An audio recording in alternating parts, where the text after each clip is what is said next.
Anda kembali menyaksikan berita utama. Saudara, pintu 13 Stadion Kanjuruhan menjadi saksi bisu dari jatuhnya ratusan korban.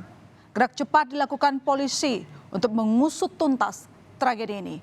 Dan Kamis malam polisi menetapkan 6 orang sebagai tersangka dalam tragedi yang menewaskan 131 orang. 6 orang tersangka ini adalah Direktur PT Liga Indonesia Baru Ahmad Hadian Lukita, saudara. Selaku pucuk eksekutif operator Liga, Ahmad Hadian merupakan orang yang bertanggung jawab untuk memastikan kelayakan fungsi stadion. Tapi ternyata saat Liga, Ahmad justru menggunakan persyaratan layak fungsi hasil verifikasi tahun 2022. Selanjutnya, Ketua Panitia Pelaksana Pertandingan Abdul Haris.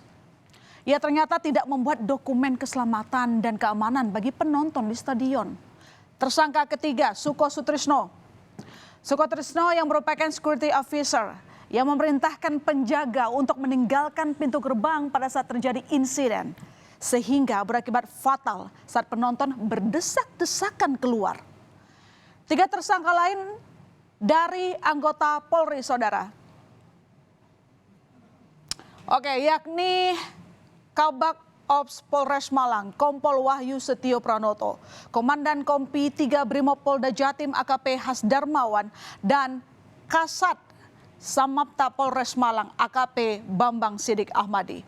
Ketiganya diduga memerintahkan anggotanya untuk melepaskan tembakan gas air mata. Dan ke-6 tersangka ini dijerat dengan pasal 359 dan 360 KUHP terkait kelalaian yang menyebabkan kematian dan luka berat dengan ancaman hukuman maksimal 6 tahun penjara. Lalu pertanyaannya, apa yang sebenarnya terjadi di Stadion Kanjuruhan pada 1 Oktober lalu, saudara, hingga menelan 131 korban jiwa? Saya bantu gambarkan layout dari Stadion Kanjuruhan ini. Stadion Kanjuruhan memiliki 14 tribun ekonomi dan juga tribun VIP. Dari keterangan Kapolri, saat terjadi ketegangan dan eskalasi massa meningkat di lapangan, beberapa personel menempatkan gas air mata untuk menghalau massa. Ada 11 gas air mata yang ditembakkan, 7 kali ditembakkan ke tribun selatan, tepatnya di sekitar tribun 11 sampai 13, saudara. 1 kali ke tribun utara di sekitar area tribun 4 dan 6. Dan 3 kali di tengah lapangan Stadion Kanjuruhan. Dan inilah visual yang diambil sejumlah penonton dari area sisi tribun 12 dan 13 saat terjadi tembakan gas air mata.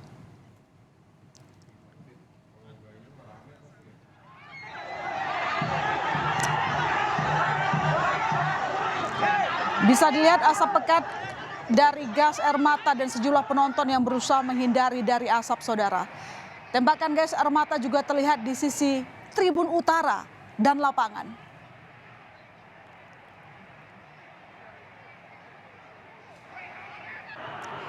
Area tribun selatan yang dikepung asap ini seketika membuat supporter panik, kalang kabut berusaha keluar dari stadion untuk menghindari asap dari gas air mata. Pintu terdekat yakni gate 11-13 diserbu oleh supporter yang ingin keluar. Namun apa daya, saat massa berusaha menyelamatkan diri, 3 pintu keluar ini tertutup dan dalam kondisi ditinggal penjaga.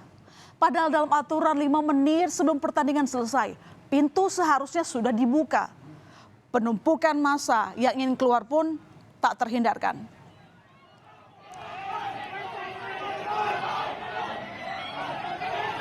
Dan inilah visual yang beredar di masyarakat saat penumpukan supporter terjadi di tangga menuju pintu keluar, saudara. Terlihat supporter berdesak-desakan, beberapanya terlihat adalah perempuan dan juga anak-anak. Kondisi pintu yang tak bisa dibuka membuat supporter kesulitan keluar. Dan diduga saat itulah korban mulai berjatuhan. Dan beginilah kondisi pintu 13, saudara. Di pintu 13 pasca tragedi Stadion Kanjuruhan yang diduga memakan korban jiwa paling banyak. Tembok ventilasi rusak imbas dijebol paksa untuk menjadi jalan keluar. Tidak ada lagi pembatas besi di pintu masuk. Pintu 13 seolah menjadi saksi bisu dari kepanikan dan keputusasaan para supporter kala itu. Dan taburan bunga atribut Arema FC diletakkan di depan pintu ini sebagai bentuk duka cita atas tragedi Kanjuruhan. Dan pasca ditetapkan sebagai tersangka, Ketua Panitia Pelaksana Pertandingan Arema FC, Abdul Haris, akhirnya angkat bicara. Sambil menangis, Ketua Panpel Arema FC Abdul Haris meminta maaf atas tewasnya ratusan supporter usai laga Persebaya kontra Arema Sabtu lalu.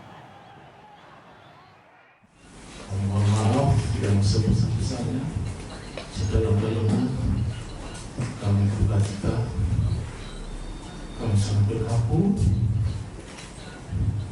atas meninggalnya adik-adikku, saudara-saudaraku yang tanpa dosa mereka menekan nyawa. Ini semua karena keterbatasan saya, tidak bisa menangani, tidak bisa menenangkan mereka. Salah satu yang disorot dalam tragedi ini adalah faktor jam tanding yang terlalu malam. Berdasarkan investigasi, terungkap jika PT LIP menolak untuk merubah jadwal karena alasan ekonomi. Tidak mau rugi karena ada penalti. Padahal sebelumnya, Polres Malang meminta panitia mengubah jadwal pertandingan ke pukul 15.30 WIB demi keamanan. Ditolak oleh PT LIB dengan alasan apabila waktunya digeser, tentunya ada pertimbangan yang terkait dengan masalah penayangan langsung, ekonomi dan sebagainya yang mengakibatkan dampak yang bisa memunculkan penalti ataupun ganti rugi. Investigasi masih terus berlangsung. Polisi telah memeriksa 6 titik CCTV di pintu 3, 9, 10, 11, kemudian 12 dan 13 di Stadion Kanjuruhan, Malang, Jawa Timur. Dengan pertimbangan di lokasi CCTV tersebut, saudara, banyak korban berjatuhan.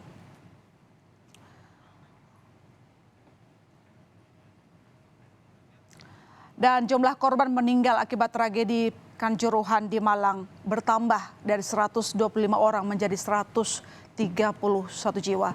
Dengan bertambahnya jumlah korban ini, itu artinya Indonesia menempati urutan kedua di daftar sejarah tragedi sepak bola mematikan di dunia. Tragedi Kanjuruhan menjadi peristiwa kelam sejarah sepak bola Indonesia, bahkan dunia. Presiden Joko Widodo memberi tenggat waktu 1 bulan untuk mengusut tuntas tragedi ini tanpa ada yang ditutup-tutupi. Usut tuntas siapa saja yang bersalah dan evaluasi total penyelenggaraan sepak bola. Karena nyawa tak sebanding dengan apapun yang ada di dunia.